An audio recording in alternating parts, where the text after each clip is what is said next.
Segundo o estudo da Oxfam, uma ONG internacional, 12 milhões de brasileiros saíram da pobreza absoluta entre os anos de 1999 e 2009. Apesar da melhora nos índices de miséria, a Oxfam afirma que o Brasil ainda é o segundo país mais desigual do G20, grupo que reúne as maiores economias do mundo. Especialistas recomendam que o Brasil mantenha as políticas de transferência de renda, como Bolsa Família, e outros programas de assistência social para reduzir ainda mais as desigualdades. O Brasil tem hoje um contingente populacional de mais de 16 milhões de pessoas vivendo em extrema pobreza, de acordo com o Censo Demográfico do IBGE de 2010. O Instituto se baseou na renda per capita mensal familiar, no valor de R$ 70, para classificar quem vive dentro da margem de extrema pobreza. O programa Inclusão vai mostrar a pobreza extrema, exposta, em plena capital do país. Famílias que matam a fome dos filhos, graças à ajuda que recebem de grupos voluntários. E mais, a segunda maior favela do Brasil, que fica a menos de 30 quilômetros da Praça dos Três Poderes, e o crescente aumento da violência contra os moradores de rua. Essas e outras reportagens você acompanha em Populações Vulneráveis, tema do programa Inclusão, que começa agora.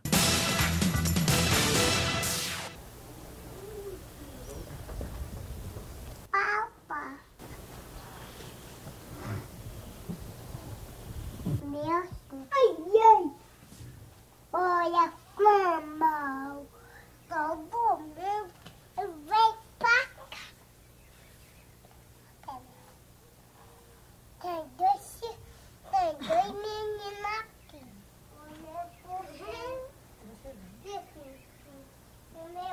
Eu vou mais tomar. E como é que você está fazendo então para conseguir cuidar dos seus filhos, da sua esposa? Do jeito que Deus quiser, porque quando tem serviço é até bom, né? Porque eu saio e ganho. Porque a mulher tira esses 50, mas não dá para criar ninguém, né? A família com 50 reais. Aí quando tem um dia eu vou trabalhar. Aí... Agora um tempão Deus fui trabalhar lá pro lado da Esperança. Mais de uma légua de pé, né? Tem dia aqui que a gente almoça. No dia que a gente almoça ninguém não janta. Dia que aqui janta ninguém não almoça. O carro do carro. Porque não dá pra gente comprar de um tudo com 50 reais. Eu nunca, para dizer assim, para merendar, almoçar e jantar, nunca da minha vida. Tô com 28 anos e nunca merendei, almocei e jantei. Fome nós passa muito. Leite eu nem falo porque eu não tenho condição de comprar o leite, né? O meu menino aqui mais é na garapa, porque o açúcar para mim é mais barato. Você trabalha um dia, né? Quando acha um dia a gente compra de açúcar. A gente bota o açúcar dentro da água e faz a garapa.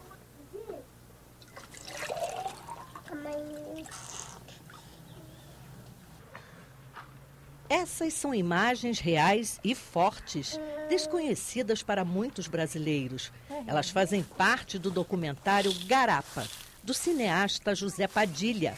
As cenas foram gravadas na comunidade de Santa Rita, arredores de Choró, no Ceará.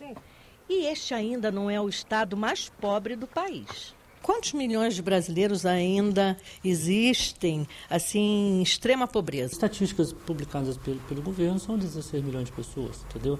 Espalhadas no território nacional, principalmente concentradas no Nordeste, né? Cerca de 56% da pobreza está no Nordeste e principalmente no meio rural. Segundo o diretor de Estudos e Políticas Sociais do IPEA, o governo oferece, além do Bolsa Família, programas sociais que atendem a população mais pobre do país. Outra fundamental são o BPC Loas, né, que atende um conjunto da população mais pobre e idosos pobres, né, que estão na faixa aí da assistência social, cerca de 3,5 milhões de pessoas, né. Outro importante é a Previdência Rural, que dá do sistema previdenciário, que atinge cerca de 8 milhões de pessoas. A pobreza no Brasil tem localização geográfica. Região Nordeste, 59%. Tem idade, crianças de 0 a 14 anos. Tem cor, 70% são negros. 1 em cada 4 moradores da área rural vive em extrema pobreza. São os brasileiros miseráveis, que não têm acesso à alimentação, moradia, educação, saúde e emprego. Falta até água para beber.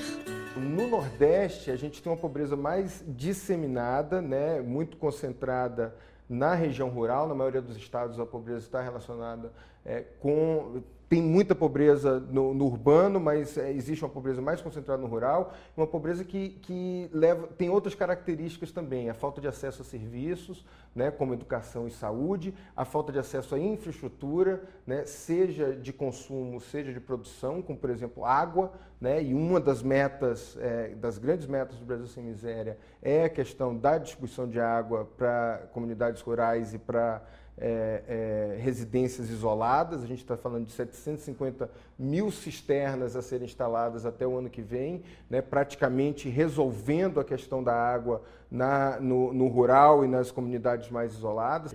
O diretor da Secretaria Extraordinária de Superação da Miséria e Extrema Pobreza, Tiago Falcão, ressalta que o programa Bolsa Família, lançado em junho de 2011, já retirou da linha da extrema pobreza milhões de brasileiros. O Bolsa Família é um componente essencial dentro da estratégia do Plano Brasil Sem Miséria, né? Não só pela abrangência do programa, que hoje atinge 13 milhões e 400 mil famílias, praticamente 50 milhões de pessoas, ou seja, 1/4 da população brasileira hoje é diretamente atendida pelo Bolsa Família. Isso é um número importante. A gente está falando de um programa que hoje, em termos de benefícios, chega a 18 bilhões de reais. O seu instrumento básico, que é o cadastro único, essas famílias precisam ser cadastradas para receber o benefício, né? E esse cadastro é um instrumento riquíssimo, tanto para a formulação das nossas políticas, quanto para o direcionamento dos programas.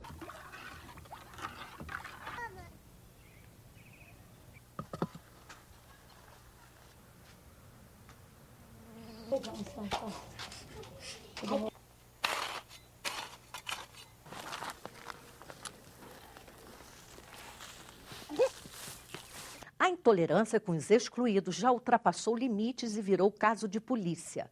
Segundo o Centro Nacional de Defesa dos Direitos Humanos, de abril de 2011 a março deste ano, 165 moradores de rua foram covardemente assassinados.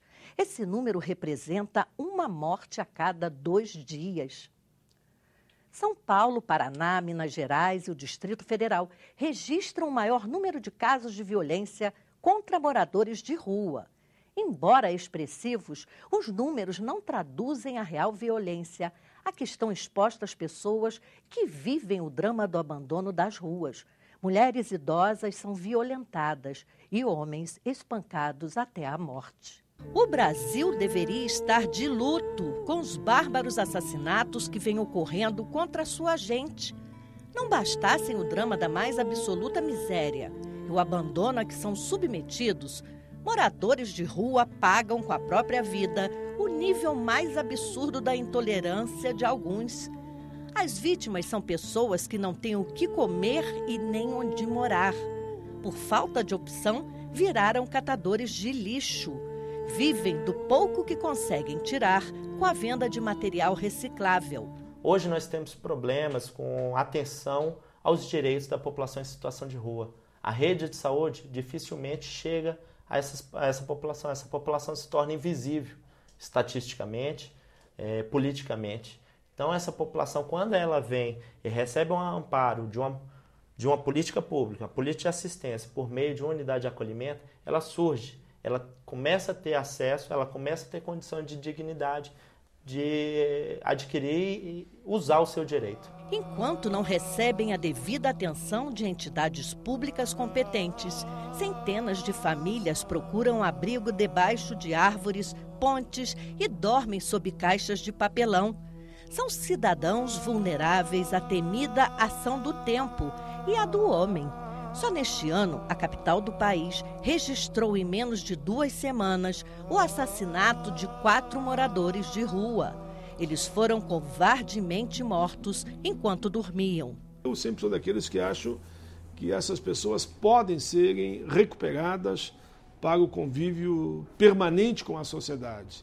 e não marginalizadas como se fosse algo descartável. E eu condeno, claro, com toda a força da minha voz, da minha alma e do meu coração, aqueles que agridem e que, de uma forma ou de outra, contribuem para o extermínio dessas pessoas. É um genocídio. Em fevereiro, um grupo de homens jogou gasolina e ateou fogo em 2 moradores de rua que dormiam debaixo de uma árvore. Um deles morreu com 70% do corpo queimado. 2 semanas após esse crime, um homem encapuzado atirou na cabeça de 2 dos 4 moradores que dormiam na rua próxima a um albergue público. Na maioria dos casos, a polícia não tem pistas dos criminosos e os crimes ficam impunes. A população clama por justiça social.